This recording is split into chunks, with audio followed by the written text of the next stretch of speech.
बिक्री और भेड़िए की सुलह। एक घने जंगल में एक बिक्री अपनी 3 छोटी छोटी बच्चियों के साथ रहती थी। वो निहायत होशियार और समझदार थी। वो अपनी बच्चियों को हर वक्त सच बोलने, नेकी करने और दूसरों से बचकर रहने की नसीहत किया करती। इसी जंगल में एक खूंखार भेड़िया भी रहता था। वो बकरियों का दुश्मन था और कई बार कोशिश कर चुका था कि किसी न किसी तरह बिक्री को उसकी बच्चियों को काबू में लाए, लेकिन बिक्री की चालाकी और बच्चियों की एहतियात की वजह से वो हमेशा नाकाम हो जाता। एक दिन जंगल में कहत पड़ गया।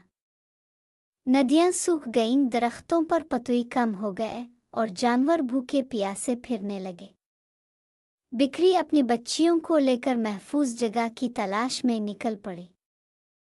चलते चलते वो एक पहाड़ी इलाके में पहुंच गई जहां घास भी थी और पानी भी। वहां वो सुकून से रहने लगी। अचानक बिक्री ने देखा कि एक पथरीले रास्ते पर भेड़िया बैठा है, मगर आज वो कमजोर, जख्मी और निढाल लग रहा था। बिक्री की मां होने वाली मोहब्बत जाग उठी। इसने सोचा, यही वो दुश्मन है जिससे मैं बरसों से बचती आई हूं, मगर आज ये बेबस है। क्या मुझे इसकी मदद करनी चाहिए?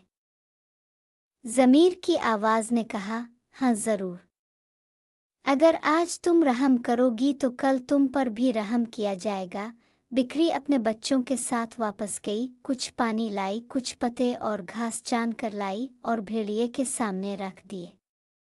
भेड़िया हैरान रह गया। इसने कमज़ोर आवाज़ में पूछा, तुम्हें मुझसे डर नहीं लगता? बिक्री ने कहा, डर तो अब भी लगता है, लेकिन इंसानियत, जानवरों की मेहरबानी का तकाजा है कि मैं तुम्हारी मदद करूं। भेड़िया कुछ लम्हे खामोश रहा, फिर उसकी आंखों से आंसू निकल आए। इसने कहा, सारी उम्र मैंने दूसरों को नुकसान पहुंचाया, कभी किसी की मदद न की, मगर आज तुमने मुझे जिंदगी दी। मैं वादा करता हूँ आज के बाद किसी को नुकसान नहीं पहुंचाऊंगा, खास तौर पर कमजोरों को।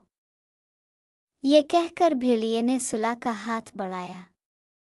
बिक्री ने इसका हाथ थाम लिया। चंद दिनों में भेड़िया सेहतयाब हो गया। अब वो हर दिन बिक्री की बच्चियों के लिए पानी लाता, उनके साथ खेलता और उन्हें कहानियां सुनाता। जंगल में जब दूसरे जानवरों को ये खबर मिली कि बिक्री और भेड़िया दोस्त बन गए हैं, तो सबको यकीन न आया। लेकिन जब देखा कि वो वाकई साथ साथ नजर आते हैं, तो सब ने सिक का सांस लिया। वक्त गुजरता गया। बिक्री और भेड़िया की दोस्ती एक मिसाल बन गई। जंगल में एक नया उसूल बना, दुश्मनी को छोड़ो, दोस्ती को चुनो।